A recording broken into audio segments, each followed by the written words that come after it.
wabarakatuh. Waalaikumsalam warahmatullahi wabarakatuh. Mantap.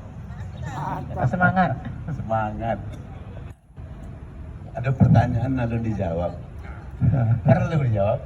Iya, Pak. Untuk menambah pengetahuan. Oh bisa dua kayak gini. Jadi kecil Rusdal, kalau misalnya ovum itu di sebelah kiri, apakah anak itu berdusi?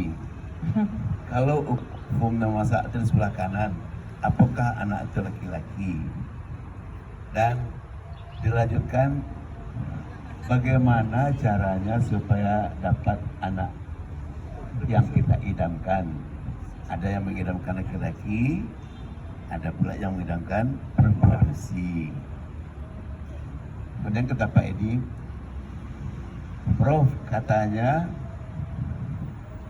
ovum itu kalau sudah ada satu sperma yang sempat menembus zona pelusidanya, langsung dijepit, langsung putus di lehernya, langsung masuk bersatu menjadi zigot, dan kalau sudah ada yang satu itu tidak ada tempat lagi bagi yang lain.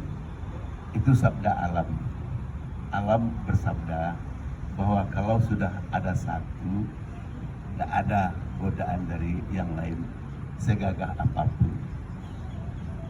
Lantas kata Pak Edi, bagaimana tuh ada anak yang kembar tapi satu, tuh ada yang kembar. Yang mana yang kita jawab dulu ini? Yang pertanyaan pertama juga dulu, Pak. Yang pertama. Kalaulah semua doa dikabulkan, masih ingat cerita kita dulu, maka tidak akan ada kehidupan ini. Kalau semua putih menjadi buah, maka kita tidak bisa menikmati buah durian. Gitu ya? Jadi ada doa-doa yang tidak terkabul. Ketika saya punya anak laki-laki saja 3 orang, anak keempat ingin sekali perempuan. Dan semua teori-teori yang saya dapat, semua ilmu-ilmu yang saya terima, saya terapkan. Ternyata anak yang keempat lahirnya Perempuan.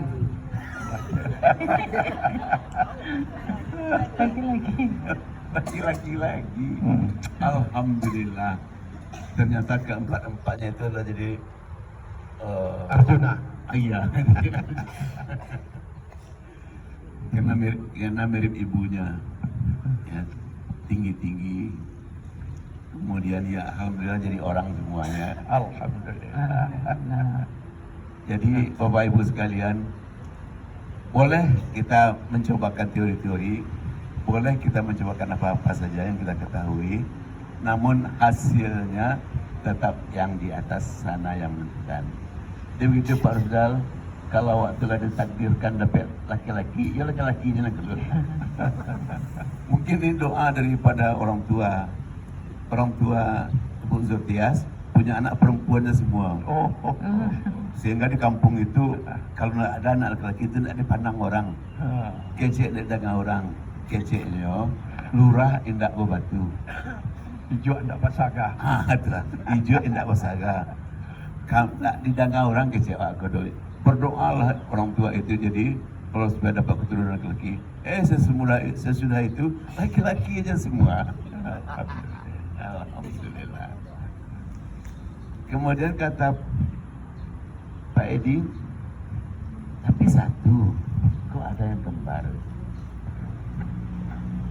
Jadi setelah yang satu itu, rupanya dia punya keturunan kembar. Orang biasanya kalau keturunan kembar, anaknya juga kembar. Dan setelah yang satu itu menyatu menjadi zigot, zigot itu membelah diri. Membelah diri ya, bisa jadi 2, kadang-kadang ada jadi 3, jadi 4. Sehingga kadang-kadang lahirlah anak yang kembar. Ya. Tapi kemarin ini Dr. Ihsan itu ahli bayi tabung, namanya Ihsan Zuhaimi, berarti anak dari Pak Zuhaimi. Dia melakukan pada bayi tabung, dia harus Dibantu di depan Bu Fit.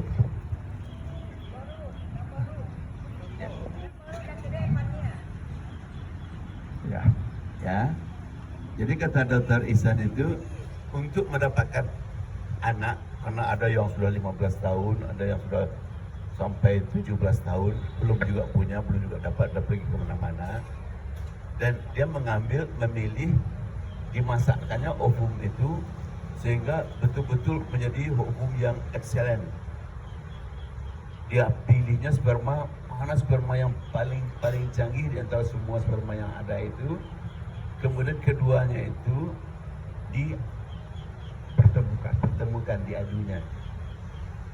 Tujuannya adalah mudah-mudahan dapat bibit yang bagus. Tapi dia takut kalau satu saja dimasukkan, jangan-jangan yang satu ini mati pula. Dimasukkannya lah 2 atau 3.